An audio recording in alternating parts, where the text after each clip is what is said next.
रामनाथ कोविंद, जिनके नाम पर मुहर लग चुकी है और वो एनडीए के प्रेसिडेंट पद के उम्मीदवार हैं, 2 कदम की दूरी है राष्ट्रपति बनने में। ऐसे में सवाल उठता है कि जो पार्टी विद डिफरेंस कहती है, जब लोकसभा चुनाव था तो उसने मोदी के इस आइडेंटिटी के साथ चुनाव लड़ी कि मोदी जी ओबीसी प्रधानमंत्री। अब जब राष्ट्रपति की बात आई है तो उनका कहना है कि हम दलित को राष्ट्रपति बना रहे हैं। किया नारायण साहब राष्ट्रपति बन चुके हैं।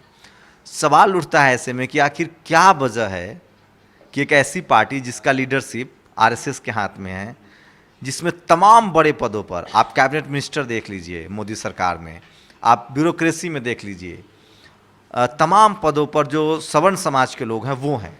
सारे जो बड़े मंत्रालय हैं, चाहे वो डिफेंस मिनिस्टर हों, चाहे वो फाइनेंस मिनिस्टर हो, ये दोनों संयोग से एक ही लोग हैं, अरुण जेटली हैं।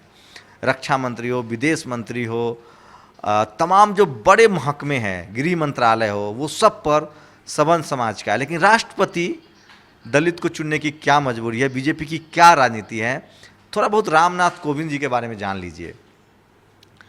उनकी पूरी जो सामाजिक समझ रही है वो आरएसएस से निकली है। आरएसएस के एजेंडे को आय करते हैं। कहा जाता है कि कोई भी भारत का या दुनिया का कोई भी शख्स हो जो अम्बेडकरवादी है वो जातिवादी नहीं हो सकता, वो धार्मिक कर्मकांड नहीं कर सकता, वो इक्वालिटी में विश्वास करेगा। आरएसएस की पूरी रणनीति आप देख लीजिए, वो हिंदू धर्म को एस्टैब्लिश करना चाहती है, हिंदू राष्ट्र बनाना चाहती है, राम राज्य बनाना चाहती है। अब सोचिए कितना बड़ा डिफरेंस है। रामनाथ कोविंद दलित हैं जाति से, लेकिन उनकी पूरी ज़िंदगी आरएसएस की शाखा में गुजरी है। ये मैं नहीं जानता कि क्या उन्होंने हिंदू राष्ट्र के लिए आरएसएस में कभी बहस की होगी। अगर मैं अंबेडकर को मानूं तो उन्होंने हमेशा कहा कि भारत में जो धार्मिक रूप से हिंदू लोग हैं, सवर्ण समाज के लोग हैं, उन्होंने शोषण किया है। एनालिसिस ऑफ कास्ट में वो लिखते हैं, उन्होंने खुलकर मुखालफत की है जो धार्मिक कट्टरता है उसकी। और उन्होंने हमेशा कहा कि भारत में जब तक डेमोक्रेटिक सिस्टम, इक्वालिटी, फ्रेटर्निटी, समानता तब तक नहीं आएगा जब तक एक धर्म विशेष का जो दबाव है, जो धर्म विशेष का जो प्रभुत्व है, उसे न ख़त्म किया जा सके। ऐसे में सवाल उठता है कि रामनाथ कोविंद जो आरएसएस से, जिनकी पूरी सोच मिलती है, जो आरएसएस से आए हैं, उसके बाद वो राज्यपाल थे बिहार के, अब उनको प्रत्याशी घोषित किया गया है। मैं राष्ट्रपति पद को लेकर कोई बात नहीं करना चाहता। आखिर बीजेपी का एजेंडा क्या है? जाति विशेष के लोग का जो सिलेक्शन कर रही है बीजेपी, उसके पीछे उसकी क्या राजनीति है? क्या सचमुच जिस तरह से रोहित वेमुला, ऊना की घटना हुई, सहारनपुर की घटना हुई, राजस्थान में जिस तरह से घटना हो रही है, ये सब के सब वो राज्य हैं जो बीजेपी शासित राज्य हैं और जहां दलितों पर अत्याचार हुए हैं, और अत्याचार तो सदियों से होते रहे हैं। जिस तरह से दलित समाज ने असर्ट किया है, विरोध प्रदर्शन किया है, उससे कहीं ये सरकार सकते में तो नहीं है और रामनाथ कोविंद डैमेज कंट्रोल तो नहीं है। मेरे साथ नेशनल दस्तक के वेब के एडिटर भवेन हैं, वो खुद भी दलित हैं और मैं उनसे जानने समझने की कोशिश करूंगा वो इस पूरे घटनाक्रम को, इस पूरे राजनीतिक बदलाव को और बीजेपी के इस बड़े खेल को किस तरह से देख रहे हैं। भवेन, क्या लग रहा है, रामनाथ कोविंद दलित हैं या उससे पहले वो आरएसएस के वो नेता हैं, आरएसएस के वो समर्थक हैं, वैचारिक समर्थक, जिन पर बीजेपी अगर दाव खेलती है तो शायद उनको खतरा ना हो? देखिए, मुझे जो लग रहा है अभी तक मैं देख पा रहा हूँ कि बीजेपी ने ये दलित पे दाव नहीं खेला, सिर्फ दलित नाम पे दाव खेला है, बल्कि बीजेपी और ये आरएसएस की पसंद रहे हैं, आरएसएस की विचारधारा को आगे बढ़ाने वाले रहे हैं, तो उसने आरएसएस के व्यक्ति को चुना है और इसके लिए बहुत बड़ा जो है प्लान है इसके लिए, आगामी समय के लिए। क्या प्लान है?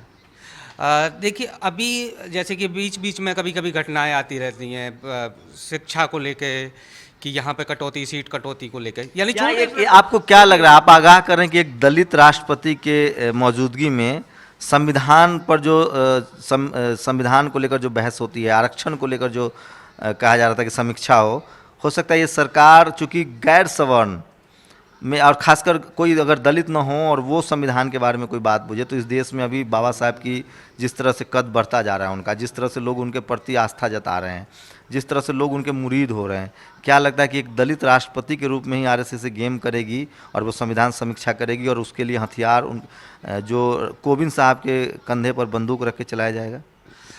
बिल्कुल, इसका बीजेपी का बिल्कुल यही प्लान है, क्योंकि ये अगर जैसे कि आरक्षण की समीक्षा की बात करते रहे, अगर कोई गैर आरएसएस का आदमी अगर ये लेके आते तो शायद वो नहीं करता, क्योंकि वो आइडियोलॉजी में, उसमें आरएसएस की आइडियोलॉजी में पूरी तरह से घुसे हुए हैं। अच्छा, किसी दूसरे बीजेपी में बड़े बड़े दलित नेता हैं, बहुत सारे दलित नेता हैं, कोविंद का चुनाव क्यों हुआ होगा? सिर्फ आरएसएस की वजह से? बिल्कुल, आरएसएस से उनका लगाव और आगे जो बीजेपी का प्लान है, जैसे कि समीक्षा की बात हमेशा से की जाती रही है। अब समीक्षा अगर मोदी जी या बाकी और कोई नेता अगर समीक्षा की बात करेगा तो बहुत बड़ा आंदोलन खड़ा होने की, उसके विरोध में बहुत बड़ा आंदोलन खड़ा हो सकता है। और जिस तरह से एट्रोसिटीज़ जो बढ़ी हैं, रोहित वेमुला से लेकर, शुरुआत रोहित वेमुला से हुई थी दलित एट्रोसिटीज़ की, और उसमें पूरा मंत्रालय टॉप लेवल का मंत्रालय तक इन्वॉल्व हुआ उसको बचाने में, उसके आरोपियों को बचाने में। उसके बाद विरोध प्रदर्शन बढ़ता गया। तो अब बाकी रही सही कसर अभी जो ये सहारनपुर कांड हुआ है, सहारनपुर कांड ने भी उनको जो है सोचने को, क्योंकि 1.5 साल बाद चुनाव होने हैं। अब 1.5 साल में अब भरपाई कैसे की जाए, तो उसके लिए ये 2019 का प्लान है। बिल्कुल, हैं? 2019 का प्लान तो है ही। उसके बाद जो उनका एजेंडा हिंदू राष्ट्र का, उसके लिए क्या चाहिए? उसके लिए इनको चाहिए संविधान में संशोधन। संविधान हो सकता है रामनाथ कोविंद अम्बेडकरवादी हो सकते हैं, क्या लगता है जो आरएसएस में होगा वो अम्बेडकरवादी नहीं हो सकता है? नहीं, आरएसएस का भी एक अम्बेडकर सेल है उनका, वो अपनी तरह से अपने उसको ऑपरेट करते हैं। आरएसएस में भी अम्बेडकरवादी हैं और आरएसएस खुद आयोजन करता है। जैसे कि आपने देखा था यहाँ दूधली गांव की घटना, जो आरएसएस वाले अम्बेडकराइट्स थे, उसमें उन्होंने मनाया था वो, और जो कि अंबेडकर की विचारधारा के अलग हट के उन लोगों ने शोभा यात्रा निकाली थी, जो कि प्रतिबंधित क्षेत्र से, जो साथ ऐसा भी तो हम समझ सकते हैं ना कि बीजेपी जो गैर सवर्ण लोग हैं, एससी एसटी ओबीसी माइनॉरिटी, जैसे केशव प्रसाद मौर्य हों, स्वामी प्रसाद मौर्य हों, ठीक है मंत्रालय में बड़े बड़े मंत्रालय नहीं है, लेकिन वो रास्ता तो खुल रहा है गैर सवर्णों के लिए बीजेपी में। इसे इस तरह से भी तो देख सकते हैं। गैर सवर्णों के लिए रास्ता खुलना एक अलग बात है। मुझे नहीं लगता कि केशव प्रसाद, बाकी और लोग हैं, वो आरएसएस से इतने नज़दीक रहे होंगे, और लगभग डायरेक्टली या इनडायरेक्टली सरकार के हर फैसले में आरएसएस का नाम आता ही है। आपने आरक्षण को लेकर खबर लगाई थी कि कोविंद जी को आगे करके आरक्षण को लेकर, आरक्षण के विरोध में उनसे बयान दिलवाया गया। अभी कुछ लोग कह रहे हैं कि बंदारू लक्ष्मण जो मामला था उसमें ये गवाह थे। ये सब क्या है पूरा मामला, इससे क्या संकेत देना हर चाहिए? राजनेता पे कुछ ना कुछ आरोप तो होते ही हैं, लेकिन जिस तरीके से उनका 2010 का था, जब महिला आरक्षण का बिल पास हो रहा था, तो बाकी पार्टियों का ये कहना था कि अगर हम इनकी पार्टी के ही खुद गोपीनाथ मुंडे ने भी कहा था कि हम आरक्षण के अंदर एक और आरक्षण के लेयर चाहते हैं, जिसमें कि एक ही मतलब एक ही वर्ग की महिलाओं का कब्जा ना हो जाए उस आरक्षण पर। तो उसको लेकर इन्होंने, उस वक्त ये पार्टी प्रवक्ता थे, बीजेपी के प्रवक्ता थे, तो इन्होंने साफ मना किया था। सचमुच आपको लगता है कि संविधान संशोधन की बात हो या आरक्षण की बात हो, कोविंद जी के बहाने कोई बड़ी साजिश कर सकती है आरएसएस? बिल्कुल पक्का, बिल्कुल, ये संभावना जल्दबाजी में तो नहीं आया? नहीं, जल्दबाजी का कुछ नहीं है, क्योंकि हर इलेक्शन से पहले आप आरक्षण की समीक्षा सुनते हैं। हर इलेक्शन से पहले राज्यसभा का ये तो हर सरकार करती है ना साहब। हर सरकार अपने करीबी को राष्ट्रपति बनाती है, तो इसमें नया क्या है? इसमें इतना डरने की क्या जरूरत? नहीं, तो डरने की तो खैर कोई बात नहीं है, क्योंकि अभी जिस तरह का विरोध तो होना ही, अगर कुछ गलत होगा तो उसका विरोध होना स्वाभाविक। दलित समाज इसको कैसे ले रहा है? आपको क्या लग रहा है? आप नब्ज जानते हैं, दलित समाज की लगातार रिपोर्टिंग कर रहे हैं, दलित समाज इसको कैसे ले रहा है? अभी जो बीजेपी ने पासा फेंका है वो ऐसा है कि उसको ना तो विरोध करने में, जैसे कि उदित राज जी ने कहा कि जो विरोध करेगा वो दलित विरोधी है, तो इस तरह से एक तरह से हिटलर शाही भी, मतलब इसको तानाशाही भी कहा जा सकता है कि आप थोपने की कोशिश कर रहे हैं। बीजेपी के जो रणनीतिकार हैं, मैं उनका सचमुच मुरीद हूँ। उन्हें पता है कि किस समय कौन सी गोटी खेलनी है।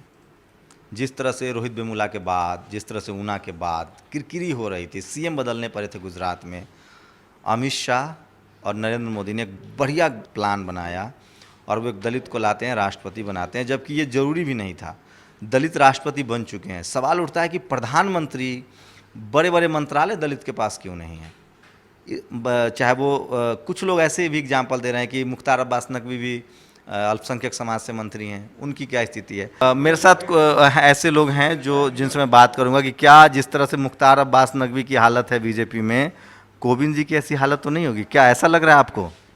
मैं बेशक इस बात को कहने से नहीं चूकूंगा यहाँ पे, क्योंकि पहले ही मुसलमानों को अगर हम देखें, मुख्तार अब्बास नकवी का जिक्र आपने किया, शाहनवाज़ हुसैन का जिक्र आपने किया, लेकिन पार्टी में वो हैसियत उनकी नहीं बन पाई है। वही स्थिति मेरे हिसाब से यहाँ पर है।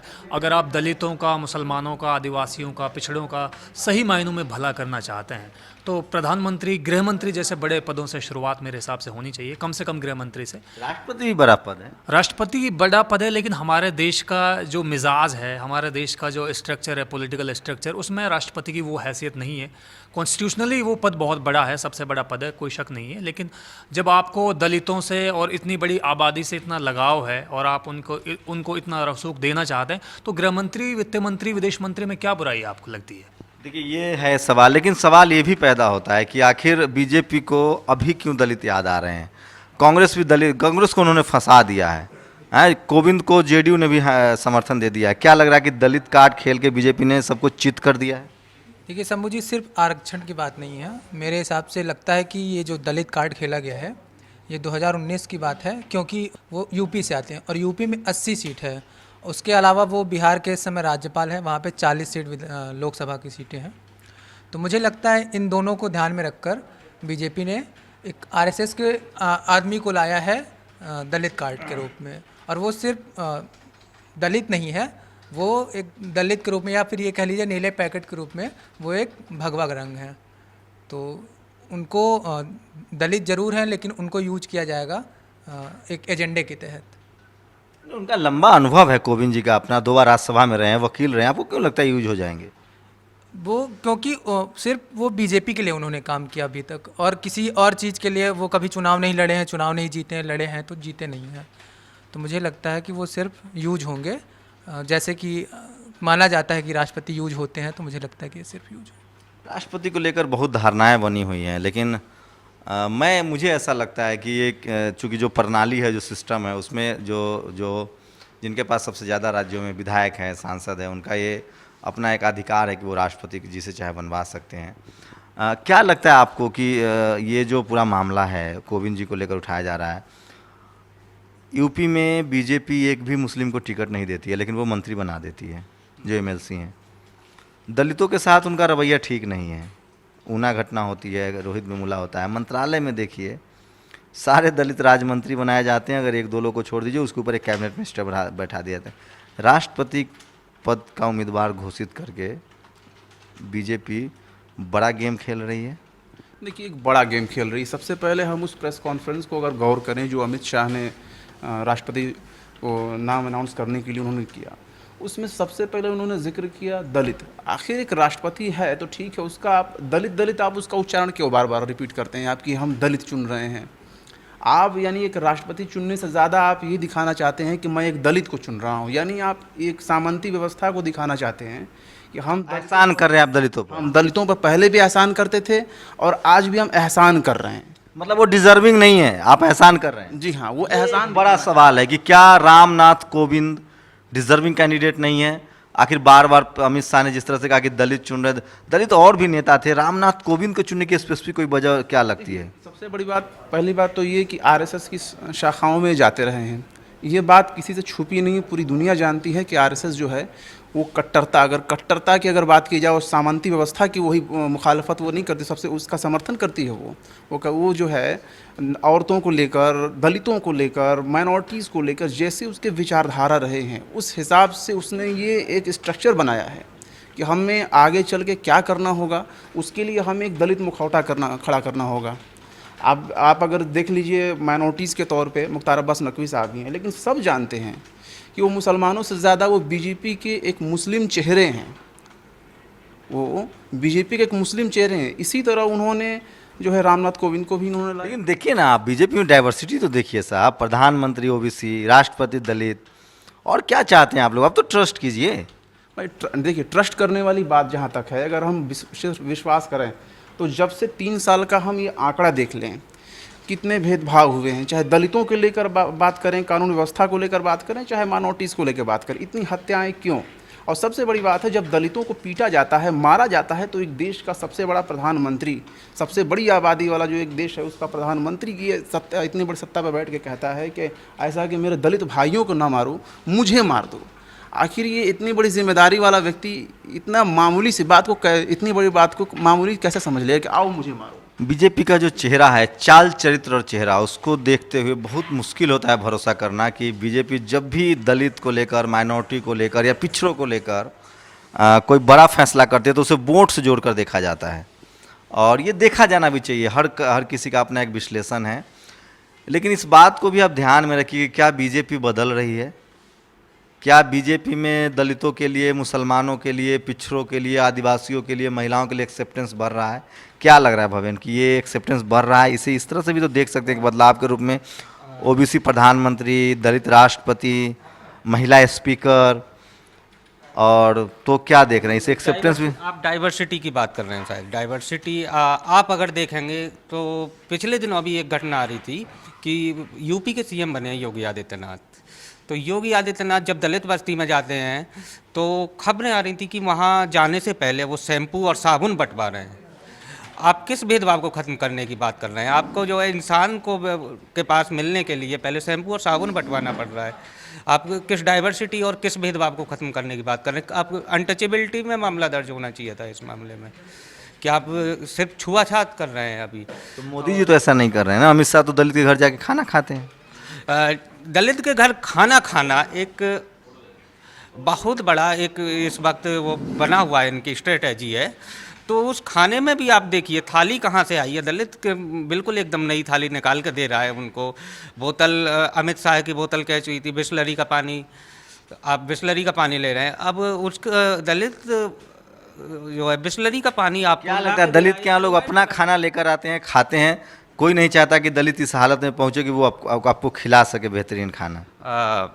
बिल्कुल। ये खाना खाने के बाद देखिए, जो हमारे यहाँ मेहमान अतिथि देवो भव का नीति जो चलती है, मैं नहीं मानता देव कोई नहीं होता है। एक जो भाजपा की ही है, आरएसएस की है, अतिथि देवो भव माना जाता है कि देव के समान होता है। मतलब उसको तो अच्छा है ना, अतिथि अपने साथ अपना खाना लेके आए।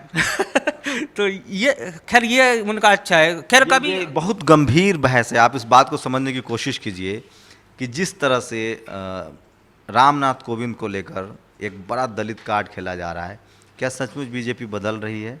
क्या सचमुच अमित शाह मोदी की जो जोड़ी है उसमें एक्सेप्टेंस है? फिलहाल जो राजनीतिक घटनाएं हुई है, फिलहाल आप पूरे मंत्रालय को देखिए, उससे नहीं लगता ये सिर्फ एक चुनावी स्टंट हो सकता है। लेकिन अगर चुनावी स्टंट भी है तो मोदी ने बढ़िया गेम खेला है। एक जो सबसे बड़ा सवाल पैदा होता है, आरएसएस सिर्फ हिंदूबाजी का अड्डा नहीं है। आरएसएस सिर्फ हिंदुओं का संगठन नहीं है। आरएसएस टोटली ब्राह्मणिकल अप्रोच रखता है। आरएसएस में सिर्फ ब्राह्मण जो है, जो सवर्णों में भी जो ब्राह्मण हैं उनके लिए स्पेस है। आरएसएस आरक्षण के खिलाफ है। बीजेपी की पूरी आइडियोलॉजी आरक्षण के खिलाफ है। आरक्षण के खिलाफ खुद मोहन भागवत बोल चुके हैं। इसमें एक खतरा पैदा होता है कि कहीं दलित को आगे करके, दलित राष्ट्रपति के जरिए आरएसएस आरक्षण पर तो कोई खतरा नहीं, आरएसएस कहीं आरक्षण को ख़त्म करने की साजिश तो नहीं कर रही है। क्योंकि जिस तरह से दलित समाज में, पिछड़ों में, आदिवासियों में, महिलाओं में, माइनॉरिटी में एक जागरूकता आई है, उससे साफ है कि बाबा साहब ने जो संविधान दिया इस देश को, जो इक्वालिटी के लिए जो उन्होंने एक हथियार दिया है, औजार दिया है, उसको कोई गैर दलित छेड़ने की कोशिश नहीं करेगा। ऐसे में सवाल होता है कि क्या बीजेपी और आरएसएस के इशारे पर बहुत महीन खेल रही है और रामनाथ कोविंद को हथियार बनाकर क्या वो आरक्षण की समीक्षा, संविधान की समीक्षा ये कर सकती है? या 2019 में उसे एक ऐसा राष्ट्रपति चाहिए जो उसके जो सीढ़ियाँ हैं, जो तख्त, जो प्रधानमंत्री कुर्सी तक जो गद्दी है, जो प्रधानमंत्री की गद्दी है, जो प्रधानमंत्री कुर्सी है, उस पर मोदी को एक ऐसा राष्ट्रपति चाहिए जो सबसे बड़ी पार्टी के रूप में, या जो उनके लिए हालात जो हैं वो बेहतर बना सके। आने वाले समय में पता चलेगा।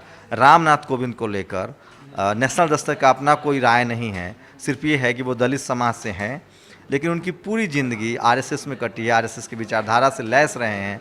और बाबा साहब अम्बेडकर ने पूरी ज़िंदगी में कभी आरएसएस को कोट नहीं किया, क्योंकि उन्होंने पूरी ज़िंदगी जो लड़ाई लड़ी वो सवर्ण समाज के खिलाफ, जो हिंदू धर्म के आधारित शोषण के प्रतीक थे और जो हिंदू धर्म से आधारित शोषण को आगे बढ़ा रहे थे। बाबा साहब ने मनुस्मृति इसलिए जलाई, जबकि आरएसएस जो है वो मनुस्मृति हो, राम राज की जो परिकल्पना है उसकी, उसमें कहीं भी दलित, पिछड़ों, आदिवासियों, महिलाओं के लिए जगह नहीं है। इसलिए शक पैदा होता है कि कहीं एक दलित को राष्ट्रपति बनाकर बीजेपी इस्तेमाल तो नहीं कर रही है। कैमरामैन श्याम के साथ शंभू कुमार सिंह, नेशनल दस्तक।